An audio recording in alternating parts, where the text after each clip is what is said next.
A maior parte dos trabalhadores era composta pelos camponeses que eram obrigados a trabalhar sem qualquer remuneração nas obras públicas do Estado. Os escravos estrangeiros também compunham a sólida base da pirâmide social. Trabalhavam principalmente nas minas de pedreiras do Estado, nas terras reais e nos templos. Muitas vezes faziam parte do exército em época de guerra e eram utilizados como escravos domésticos. As pirâmides. O funeral era um ritual muito importante para o egípcio, quer fosse ele um faraó ou um camponês. Os egípcios acreditavam que existia uma outra vida após a morte, e essa sim seria eterna. O túmulo era considerado a morada dessa vida eterna, seja ele uma simples cova ou uma grande pirâmide. E é nesse sentido que as pirâmides ganharam tanta importância para nós hoje. Elas são um dos primeiros documentos históricos egípcios.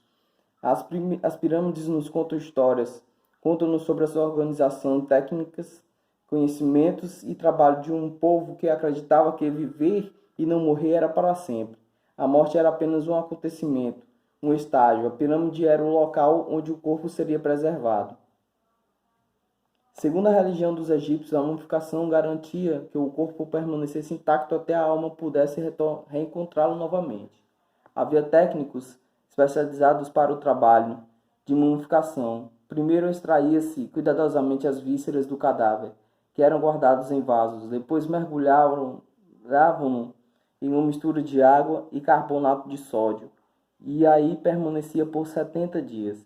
A seguir, substâncias aromáticas que evitavam a deterioração, como a mirra e a canela, eram colocadas no interior do corpo. Assim, ele estava pronto para ser envolvido com faixas de pano, depois recebia uma cola especial. Finalmente, o corpo era colocado dentro de um sarcófago, que tinha as feições do morto para que a alma pudesse encontrá-lo. Então ele era colocado no túmulo. A região dos egípcios. Após a morte, a alma seria conduzida pelo deus Anubis até o tribunal de Osíris.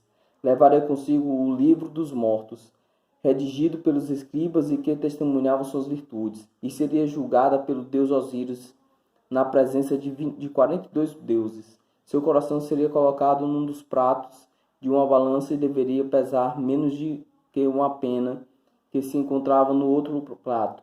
Para isso, absorvia a alma, retornaria para encontrar o corpo. Para isso se faziam inscrições nas paredes dos túmulos.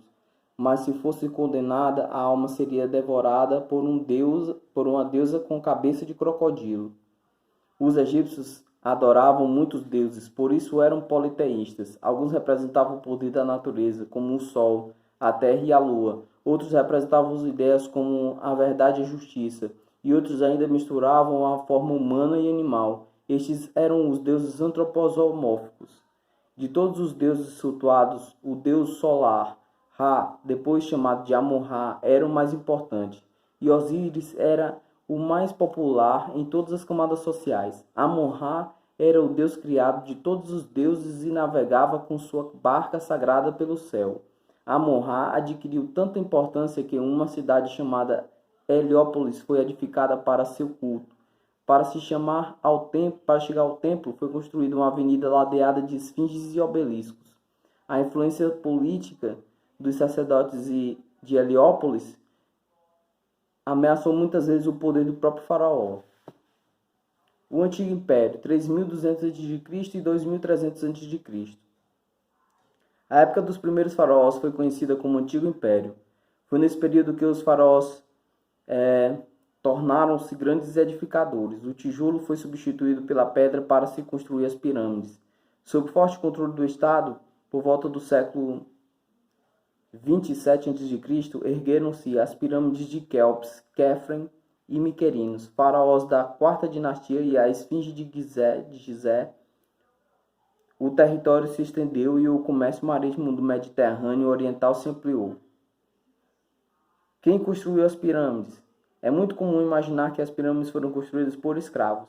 Os egiptólogos, cientistas especialistas na história do Egito, já demonstraram que não foi assim. Os trabalhadores recebiam salário, embora como hoje, dependendo do trabalho desempenhado, houvesse diversas marcantes entre as remunerações. Diferenças marcantes entre as remunerações.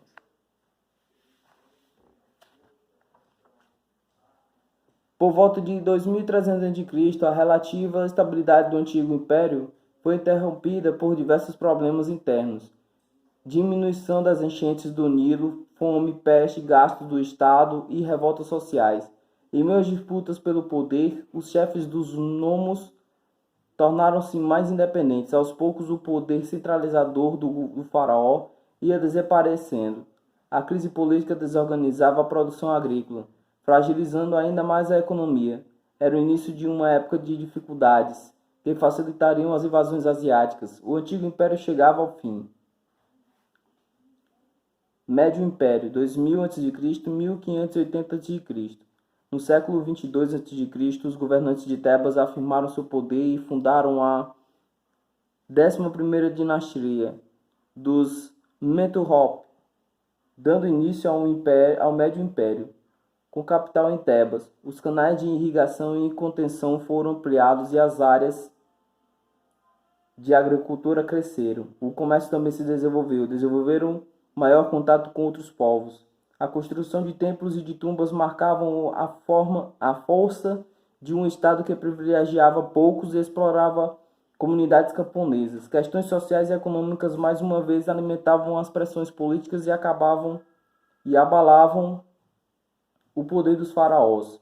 Os camponeses protestavam enquanto as elites locais voltavam a exigir mais poder. As divisões internas facilitaram a penetração dos hebreus e dos hicsos, que tiveram seu domínio facilitado pelo uso de uma larga escala de cavalos, carros de guerra e armas mais resistentes, desconhecidas pelos egípcios. Um outro olhar. Alguns filmes como Cleópatra, Os 10 Mandamentos, O Príncipe do Egito, A Múmia, Escorpião Rei, entre outros, contribuem muito para criar uma falsa ideia a respeito do modo de vida no Antigo Egito. Um exemplo disso é a maneira como mostra da religião. Os rituais religiosos nesses filmes assemelham-se a práticas ocultistas. No desenho animado O Príncipe do Egito, os sacerdotes egípcios surgem fazendo mágicas banais. Faça uma pesquisa, escolha um filme de que alguma forma aborde questões do Antigo Egito. Procure explicar como o filme trata o assunto e prepare-se para expor os resultados de sua pesquisa aos colegas. Certo. Bom, após quase 2 séculos de domínio dos Hicsos, os egípcios conseguiram se rearticular e expulsaram os invasores. A unidade política foi restabelecida, inaugurando-se o Novo Império. Novo Império de 1580 a.C. a 525 a.C. O sentido de identidade cultural que crescia entre os egípcios em meio à luta contra os Hicsos acabou voltando-se contra os hebreus, que findaram dominados e escravizados. Por volta de 1250 a.C., os hebreus, sob a liderança de Moisés, conseguiram fugir do Egito no episódio que ficou conhecido como Êxodo, registrando no Antigo Testamento da Bíblia. No Novo Império, um Egito militarizado ampliava seus domínios. Alargaram-se as fronteiras da Núbia até o Eufrates. Ocorre uma aceleração no intercâmbio cultural e comercial com outros povos. Os fenícios, por exemplo, adquiriram os excedentes agrícolas egípcios e os revendiam por toda a bacia do Mediterrâneo. Luxo e poder econômico permitiram as grandes construções desses períodos. Mais uma vez, o faraó se impunha como senhor supremo do Egito. O monoteísmo de Amenófis IV. Nesse período, o prestígio do deus solar Amon-Ra foi abalado por um jovem faraó chamado Amenófis IV, que o substituiu pelo culto ao deus Atom, que significava disco solar.